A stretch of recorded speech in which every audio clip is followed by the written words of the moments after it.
Welcome to your deep dive. Today, we're going on a journey Would you? into the work of Giuseppe Voro. Giuseppe Voro. Yeah, a poet who, well, he might be new to you. Right. You've shared some pretty intriguing material. Oh, yeah. Yeah, transcripts of his Italian songs on Yeah. YouTube, even a spoken word piece. Interesting. So, we have a good mix here to work with. Yeah, it is quite a mix. And I think, it's really key to go beyond just the literal translations of his work. Absolutely. Voro's work, it's full of emotion, Yeah. To really understand him, I think we need to unlock Yeah. how he uses imagery and the nuances of the Italian language Yeah. to create such a powerful effect. So it's like we're trying to understand the soul of his poetry. Exactly. We're going beyond the dictionary definitions, Not just the dictionary definitions, yeah. Let's experience it, like piece by piece. Okay. How about we start with Le prende il sole, Okay. which translates to She Takes the Sun. Even the title is so evocative. It is. This one, Yeah. this one immediately struck me, Yeah. You have this woman basking in the sunlight, but then he compares her to the wind moving through time. Oh, wow. It's like he's placing her outside of like everyday time Yeah. and creating a sense of almost mythic yearning. Right. What do you think he's trying to achieve with that? Well, it definitely sets a powerful mood right from the start. Yeah. It's not just about observing someone. Yeah. It's about a deep, Yeah. almost timeless longing. Yeah. And then there's that line, come febbre di amore e di passion. Like a fever of love and passion. Yeah, passion. And why is passion capitalized, by the way? That's Voro emphasizing the intensity. Okay. It's not just love, it's passion with a capital P. Yeah. All-consuming, a force of nature, Yeah. He's shouting it from the rooftops. Yeah. And the whole song feels like we're peering into someone's secret obsession. Okay. This longing for a woman who's captivating, Right. but maybe just out of reach. And there's that repeated line, Il sol calerà e me le bacerà, Yeah. which is the sun will set and she will kiss me. Yeah. Is it just me, or is there like a hint of sadness mixed with the anticipation? Like he knows this moment, this connection he craves might be fleeting. You're picking up on a crucial element of Voro's style there. Okay. He often blends, light and darkness, Right. joy and sorrow. Okay. The sun setting could be romantic, yeah. Yeah. But it also suggests that nothing lasts forever. It makes his work feel so bittersweet. Right. Okay, so we've got sunshine, we've got yearning. Right. Where does Voro take us from there? Let's see, there's a real shift in tone in this next piece. Okay. It's like the sun has set, literally and metaphorically, Okay. Let's explore non ti voglio, Okay. which means I don't want you, and see how Voro deals with the darker side of desire, huh? Yeah. The title itself is ironic, wouldn't you say? Definitely. It feels like the opposite of what the lyrics are actually saying. Oh, how so? He lists all these ways he'll pretend not to want this person, but the details completely betray him, Okay, yeah. Like, ti scrivi un po' di parole, Right. or I'll write you a few words, as if that proves he's over her. Exactly. Right. And then there's Mace bil nome hai. But what a beautiful name you have. Yeah. He's trying to convince himself, but it's clear he's still deeply attached. You got it. It makes you wonder, like, what happened between them to cause this turmoil? Yeah. The imagery changes in this one, too. Yeah. We go from that sun-drenched scene to a sense of movement and distance.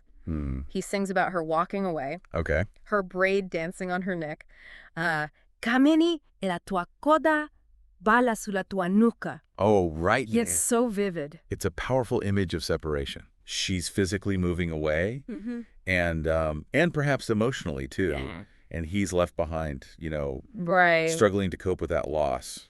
There's also that striking detail Yeah. about her name being everywhere, even in the tiniest space. Right. It emphasizes that feeling of her being both omnipresent, yet completely out of reach. Precisely. It's a brilliant portrayal of obsession and longing. So far, we've got, unrequited love, Yeah. attempts at denial. What's the next layer Voro adds to this emotional landscape? Let's see. Our next song, Notizie di lei. Okay. Meaning news of her. Okay. It's a slightly different approach. Sure. It's less about the speaker's own feelings Okay. and more about desperately seeking information about someone who's gone. This one felt almost frantic to me, the way he keeps repeating, "Che notizia di lei?"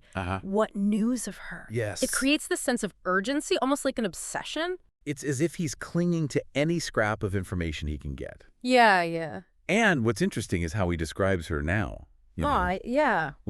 un sorriso in più bella che mai. More beautiful than ever. Più tenero il cuore. A more tender heart. Yes. He paints a picture of someone who's grown, who's changed. Yeah. While he's been stuck in the cycle of longing, it's heartbreaking. It is. It really is. He's trying to piece together, like, who she is now. Right. Based on these fragments, and Yeah. it's clearly agonizing. This piece speaks to the pain of being left behind, of watching someone you love move on Yeah. while you're still grappling with the past. Before we get too lost in the heartache, let's move on to Ravivami. Ravivami. It's a short piece, It is. but wow, it packs a punch.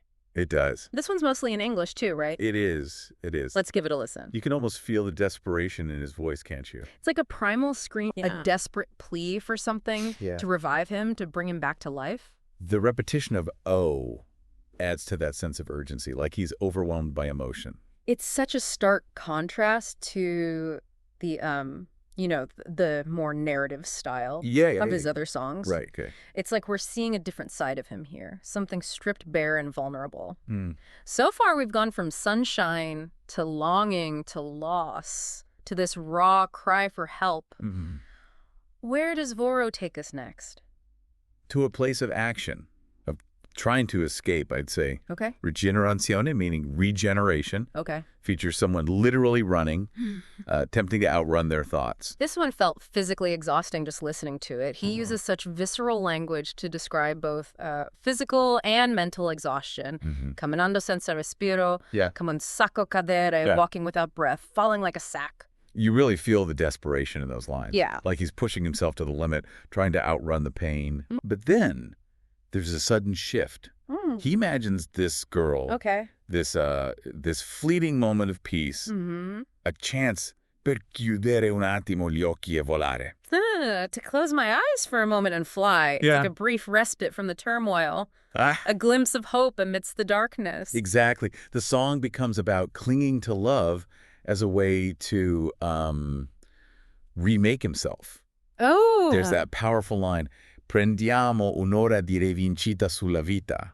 Let's take an hour of revenge on life. Yeah, what do you make of that? It's like love is his weapon against despair, a way to reclaim his power. Interesting. So far, we've got escape, regeneration, and then things take a bit of a cynical turn, don't they? You're talking about Decembra Carino, right? You think it's cute? You think it's cute, yeah. Yeah. This one has an almost accusatory tone, laced with a bit of sardonic humor. Right. Feels very different from the others. It's like he's observing someone who's carefree and confident, maybe even a little self-absorbed. Right. He uses phrases like "Cenodoli quala, ti riempi di gioia e lanci il tuo messaggio." You dangle here and there. Yeah. You fill yourself with joy and launch your message. He's definitely commenting on something here. What do you think it is? Perhaps the superficiality of outward appearances. That's a good point. The repeated phrase, ti sembra carino. You think it's cute? You think it's cute, almost becomes a sarcastic refrain. Yeah, like he's saying, you think you're so charming, but I see right through you. Right, right. It's a fascinating shift from his earlier vulnerability. We've gone from yearning to escape to cynicism. What's the final stop on this emotional roller coaster? Let's see. Yeah. We return to the theme of yearning, but with a darker twist. Oh. In Vorrei che tu fossi. I wish you were. This one gets pretty intense. It does, it does. There's a real desire for control there. To make this person unchanging, like a statue or a stone. The line, per passare una mano sul marmo e sapere che non puoi sfuggirmi.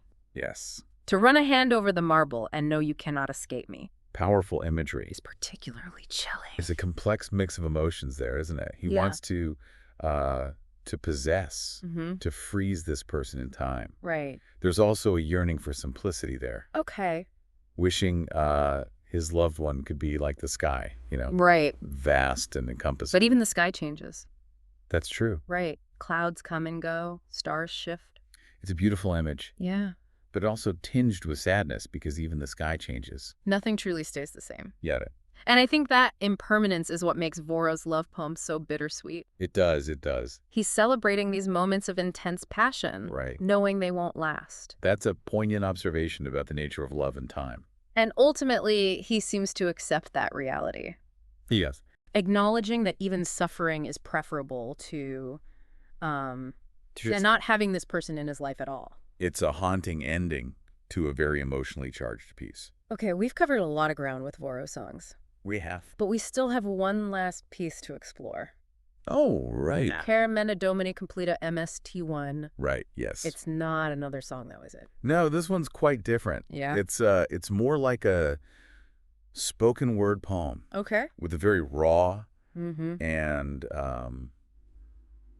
reflective feel. It feels like he's looking back on his life, trying to make sense of it all. There's definitely a focus on time and memory, on the weight of experience. He uses phrases like confusione appunti di canzoni appunti della mia vita che corsa.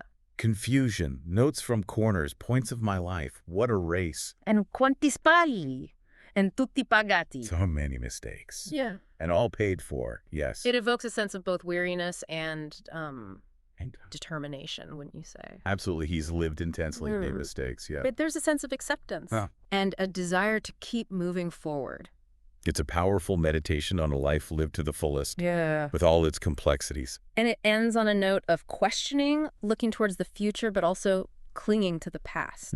That line, "Cherry man and mamani." It rains tomorrow. Yeah, really struck me. It did. It's like he's pondering his legacy, wondering what traces he'll leave behind. It's a question that resonates with all of us, I think. Yeah. What will we be remembered for? Right. What will endure after we're gone? It's a powerful note to end on. It is. It is. We've only just scratched the surface of Voro's work, though. That's true. That's true. There's so much more to uncover. There is. So far, we've seen sun-drenched yearning, raw pleas for revival, even cynical commentary. Yeah. I'm really curious to see what connections we'll find as we delve deeper. There are definitely some intriguing patterns emerging. And I think exploring those patterns will give us an even richer understanding of Voro's artistic vision. This has been fascinating already. It has. And I can't wait to continue this journey with you. Likewise, I'm eager to see what other insights we uncover. So we've explored some pretty intense emotions with these pieces. Yeah. Sun-drenched longing, raw pleas for revival, even cynical commentary. Right. What's the bigger picture here? What makes Voro's work so unique and powerful?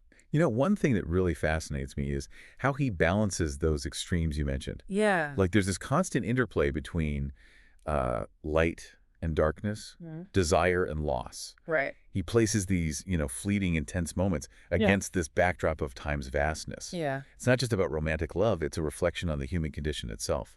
I notice a recurring theme of cycles in his work. The setting and rising sun, the repetition of phrases, even the speaker in Rigenerazione running, but ending up back where he started. That's a keen observation. There's definitely a sense of circularity there. Like things repeat, but never in quite the same way. Right. And that's reflected in the music of his language, too. Even if you don't understand Italian, you can feel the rhythm. Right. The way certain phrases echo and return, almost like a recurring dream. Like a non ti voglio. Yeah. That back and forth between saying, I don't want you, and then describing her beauty, her name. Right. He's trapped by his own denial, caught in a cycle he can't escape.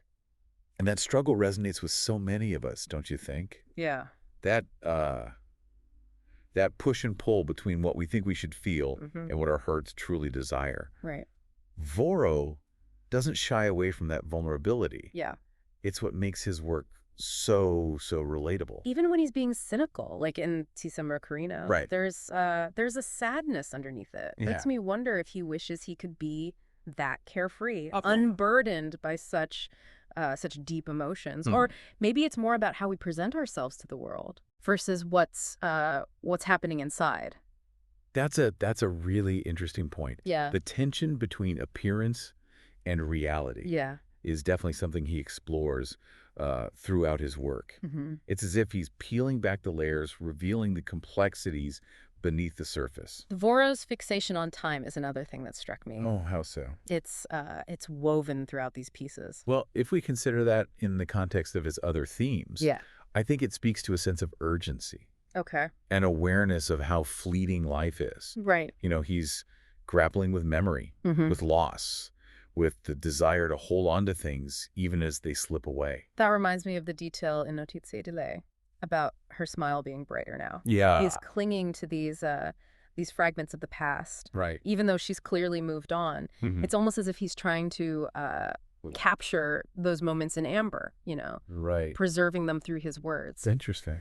And then we have the spoken word piece. Right. Cheramanda Domani Complete MST1. Yeah. Which feels like a culmination of these ideas. It does. It does. A life lived intensely. Mistakes made. Precious moments. Right. And yet, the question lingers, what endures? Cherimane domani. What remains tomorrow? That line is incredibly powerful. It is. He's looking back on his life and wondering what it all amounted to. Right. What mark will he leave on the world? What will people remember him for? Those are questions we all grapple with, wouldn't you say? Yeah. Whether we're artists or not. Absolutely. Voro's work delves into these universal human experiences. It does. Love, loss, the passage of time, the search for meaning. It's heavy stuff, but also incredibly relatable. Yeah. Because he approaches it with such raw honesty. I was also struck by how he uses imagery from nature to explore these themes. Right. The sun, the wind, stones, the sky. Nature becomes a mirror to his internal landscape. The sun, for example, represents warmth and passion. Right. But also the relentless passage of time. Stones seem to represent permanence. Yes. Something unchanging in a world that's constantly in flux. And the sky, that one felt almost spiritual to me. The sky evokes vastness. Yeah. Something beyond our grasp. Right. In Vorrei che tu fossi. Yeah. He wishes his lover could be like the sky, you know. Right. Always present, encompassing everything. Right. It's a beautiful image. But also tinged with sadness. Yeah. Because even the sky changes. Clouds come and go, stars shift. Right. Nothing truly stays the same. You got it. And I think that impermanence is what makes Voro's love poems so bittersweet. That's a beautiful insight. Yeah. It adds another layer to our understanding of his work. I'm curious, out of all these pieces, which one resonated with you the most? That's a difficult question. Yeah. You know, each piece offers a unique window into his artistic vision. But I have to say, Cheramanda Domani Completo MST1, okay, the spoken word piece, it left a particularly deep impression. Yeah. It feels like the culmination of his exploration of time, memory, and the search for meaning. Right. It's so raw, honest, and incredibly moving. I completely agree. Yeah. It stays with you long after you've heard it. It does. What about you? What resonated most with you in Voro's work? Are there any images or phrases that particularly stuck with you? You know, I keep coming back to that sense of yearning he captures so well.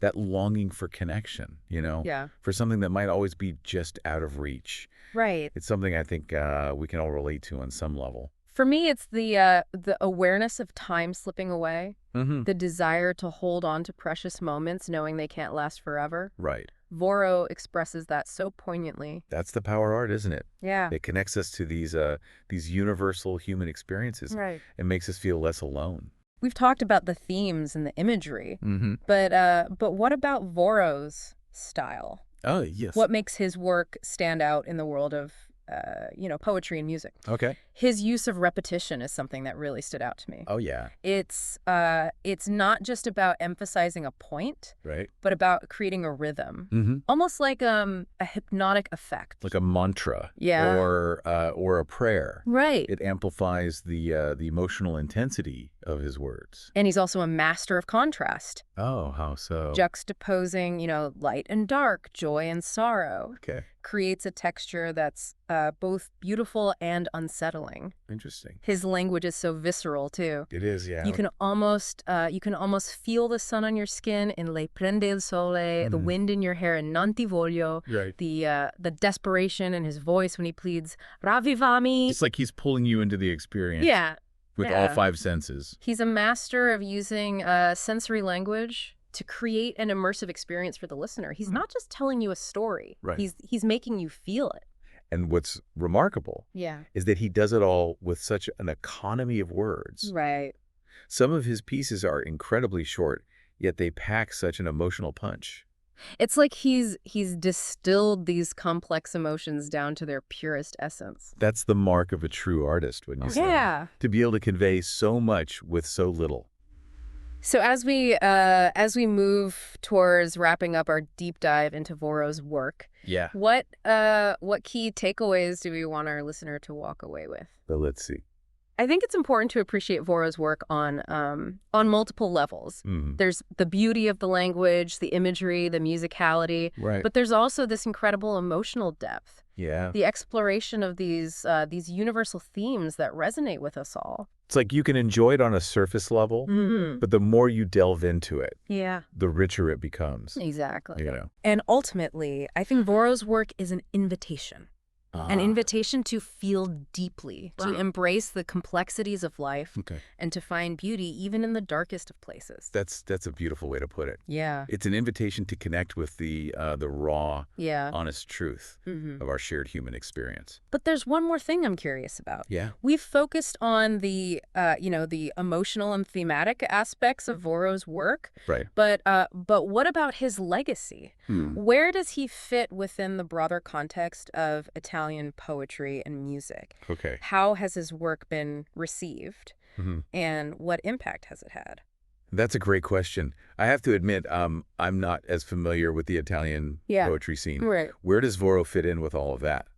It's interesting, because Voro doesn't neatly fit into just one category. Oh, okay. He's not a traditional poet. Right. In the academic sense. Yeah. His work is very much rooted in the oral tradition. Okay. In the music and rhythms of everyday language. That makes me think about how we experience his work mainly through YouTube. Yeah, yeah. It adds a whole other dimension, doesn't it? Absolutely. There's a visual element. Right. His performance style, how he interacts with the camera. Yeah. It becomes more than just words on a page. Right. It's the whole package. He's a performer as much as a poet. Exactly. And that raw emotional intensity we've been talking about, it really comes across in his videos. And that's what makes his work so accessible, I think. Yeah. You don't need a degree in literature. Right.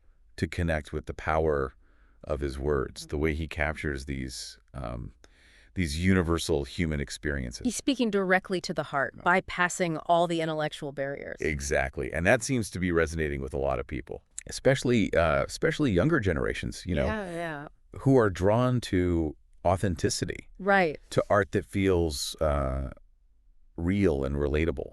It's like he's giving a voice to emotions we all feel, but don't always know how to express. And in doing so, he's building a community. Yeah. People who connect with his work. Right. Finding solace and understanding in his words. It's amazing to think about the impact he's having. It is. Even if he might not be a household name. Yeah. In the traditional sense. And that speaks to the beauty of the digital age, wouldn't you say? Yeah, yeah. Artists can connect directly with their audience, build a following organically. Right. Without needing approval from the traditional gatekeepers. It's a democratization of art. Exactly. Allowing for more diverse voices to be heard. Absolutely. I think that's something worth celebrating. So, to wrap things up, if someone asked, why should I care about Giuseppe Voro, what would you say? I'd tell them, if you're searching for poetry that's raw, honest, and emotionally charged, if you want to explore the depths of human experience through language that's both beautiful and visceral, then Giuseppe Voro is an artist you need to discover. He's a poet for the modern age. He is. Speaking to the heart in a language that goes beyond borders and generations. And as we've seen today, there's always more to uncover, more layers to peel back. Yeah. His work invites us to think, to feel, and to connect with something larger than ourselves. That's beautifully put. I think that's a perfect note to end on. Thank you for joining us for this deep dive into the world of Giuseppe Voro. It's been a pleasure. And to you, dear listener, we leave you with this. Take some time to explore Voro's work for yourself. Let his words wash over you and see what speaks to you. You might be surprised at what you discover. You might. Until next time, keep exploring, keep diving deep.